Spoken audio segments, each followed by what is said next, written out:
وأن هذا صراطي مستقيما او یقینا دا لار زما لار نیغه لار د الله وی فاتبعوا ولا تتبعوا السبل فتفرق بكم عن سبيله الله په دې لار پسې روان شي او د دې لارې نه علاوه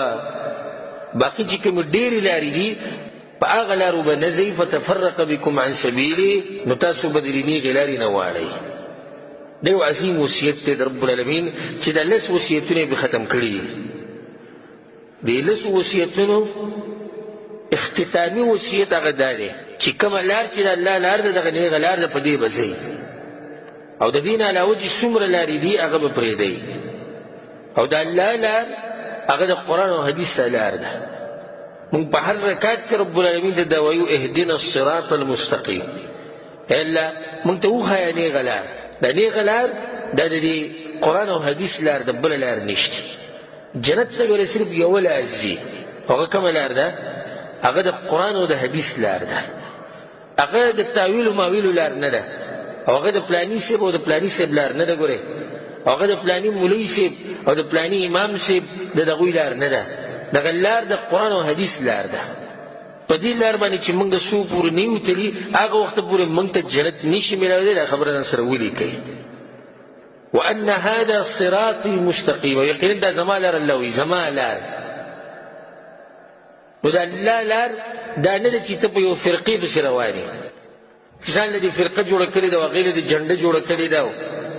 چې څوک په دې فرقه کې شتي د هغه سره زموږ مینه محبت دی او چې څوک په دې کې نشتي د هغه سره زموږ دشمني ده دا خو د الله لار نه شوه خو څه وکړو و چې دومره فرقې جوړې شو نو هر یو څه ووایي موږ د الله په لار یو وایي خو ټول دا که نه نو عوام غریبانان به کشمکش کې شو چې اوس موږ څه وکړو هر یو فرقه دا وایي دا دعوه کوي چې د الله لار هغه لار به کوم چې موږ روان یو موږ دا ټول غلط دي د الله لار هغه لار د قرآن او حدیث ده او چې څوک د قرآن او حدیث سره تعلق ساتي موږ به ورسره تعلق ساتو او چې څوک د قرآن او حدیث سره تعلق نه ساتي موږ به ورسره تعلق نه ساتو د پیغمبر صلی الله علیه وسلم نه علاوه داسې مشر موږ نه دی ټاکلی چې د هغه په سر باندې دوستي او دشمني کوو دا الحمدلله زموږ منهج د ځان سره یاد ساتئ حقیقي اهل سنت والجماعت او د اهل حدیثو او د سلفیانو منهج دا دی چې هغوی د رسول صلی الله علیه وسلم نه علاوه داسې مشر ځان له نه دی ټاکلی چې د هغه په سر باندې دوستي او دشمني کوي د رسول صلی الله علیه وسلم نه علاوه چې څومره انسانان دي امتیان دي د دوی نه خطا کیدی شي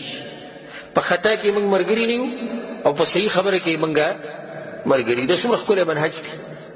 څومره ښکلې طریقه ده تعصب پکې نشته موږ الحمدلله دلته د کلونو نه په دې مبارک ملک کې د دعوت کوو الله سبحانه تعالی دا ملک د شریانو د شر نه وساتي او چې څوک د مسلمانانو ملکونو دپاره څه بده اراده لري نو رب العالمین دې تباه و برباد کړي په دې مبارک ملک کې د څو کالو نه موږ د دعوت چلو د قرآن او حدیث دی د اوسه پورې څوک په موږ نشي ثابتولی چې موږ دعوت ورکړی بغیر د قرآن او حدیث نه بل څه شي ته یعنې زه چیلنج ورکوم څوک دې ماته ثابت کړي چې ما په یو بیان کې دا خبره کړې چې راشي زمونږ پلانې مشر دی اوس ژوندی دی د ده سره بیعت وکړئ او راشي د ده په لار روان شئ او بس پلانې زمونږ مشر دی د ده دپاره زمونږ مرګ دی او د ده دپاره زمونږ ژوند دی پلانې زمونږ مشر دی د ده د جنډې لاندې به موږ همیشه ولاړ یو موږ باندې دې څوک ثابت کړي ځه موږ چې همیشه اواز کړی دی هغه اواز دا دی چې راشئ قرآن او حدیث باندې به اتفاق راولو راشئ په قرآن او حدیث باندې موږ ګولې ولګوئ راشي موږ د دا نه وایو چې زما تابعداري وکړه د بلو که د بلو که موږ تا ته وایو تابعداري د محمد بن عبدالله صلی الله علیه وسلم وکړه په طریقه د صحابه کرامو د تابعین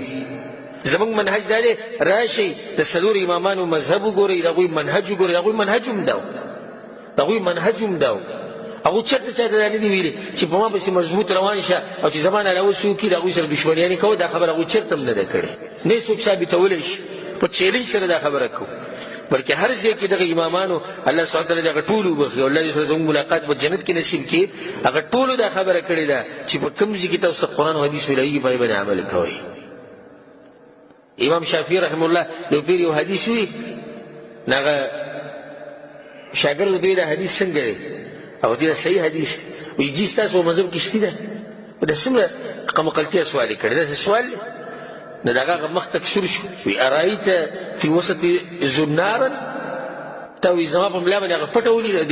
د نصرانیانو عیسایانو به یو پټه تړلی په هغه وخت کې په دې ملا به یو پټه تړلی نو پته لګېده چې دا عیسایي دی وی تا چې د زما په ملا باندې دغه پټه لیدلې دی که څنګه که نه زه دې ولیدم چې د ګیرجې نه راوتم زه مسلمان یم ته ما نه تپوس کوې چې حدیث منې که نه منې حدیث چې راشي وي دغه زما مذهب دی څومره ښکلی منهج هغوی بیان کړی دغه مشران دغه شان امام ابو حنیفه رحمه الله دغه شان امام احمد بن حنبل رحمه الله امام مالک رحمه الله امام بخاری امام مسلم امام سفیان او څومره امامان تېر شوي دي په امت کې غټ علما تېر شوي دي هغه ټولو موږ ته دغه منهج دغه درس را کړی چې نیغه لار هغه د الله لار ده او دغه لار مضبوطه راونیسي الحمدلله زمونږ دعوت او زمونږ منهج دا دی چې راشئ په قرآن او حدیث باندې موږ ولې ولګوئ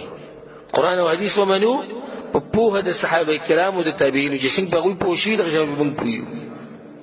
د هغې خلاف ورزي به نه کوو د قرآن او حدیث نه علاوه د بل چا لپاره موږ تعصب نه کوو ګوره لکه اوس پلانې صاحب یو کس دی او مشر عالم دی او موږ یې ښه قدر احترام کوو خو یو ورځ د هغه په یو مسله کې خطا شو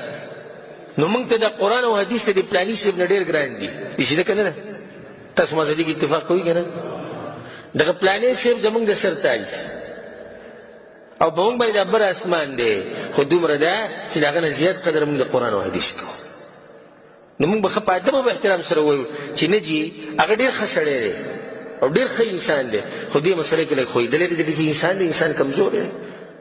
خطا د هغه نه کېدی شي غلطي د هغه نه کېدی شي په دې آیت کې دې خبرې ته سوچ وکئ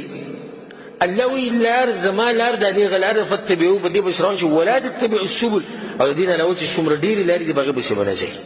مطلب دا شو چې حق په څو لارو کې تقسیم دی یو حکم چې وي دام صحیح دام صحیح دم صحیح دم صحیح نه چلی حق همیشه یو وي حق صحیح هغه یو وي الا دا که په شریعت کې یو مسله راشي په واضحه دلایلو سره چې دا طریقه شتي دا طریقه شتي بیا صحیح ده نور دا خبره کول چې دا مشتي او دغه مشتي او غلی کېني چاته سم وایي نه حق حق دی باطل باطل دی نو یو لار جنت ته تللی ده ډېرې لارې ده د ګمراهۍ دي حدیث کې د راځي د عبدالله بن مسعود رضی الله حدیث دی امام احمد بن حنبل رحمه الله دا حدیث راوړی دی وی رسول صلی یو پیر چې ناسو دي چې کرښه ووله سیده په خاورو کې بیا وی چې هذا سبیل الله دا د الله لاره ده مستقیما نیغه لاره ده وخط عن یمینه و شماله او ښی طرف ته دي چې کرښې وولې بیا ګس طرف دي چې کرښې وولې منځ کې نیغه لاره ده ښی طرف ته کرښې ګس طرف ته کرښې بیا وی هذه السبل د ډېرې لارې دي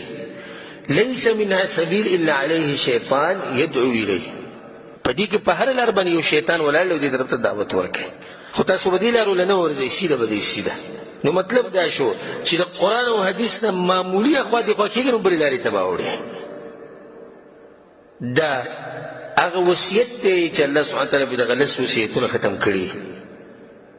لار رانیوه نیغه لار چې کومه لار ده الله لار ده کومه لار ده پیغمبر صلی الله علیه وسلم لار ده الله سبحانه تعالی په دې لار باندې موږ مضبوط ساتي او الله سبحانه تعالی موږ ته حق وښیي او بیا دې الله موږ له توفیق راکړي په حق باندې عمل کول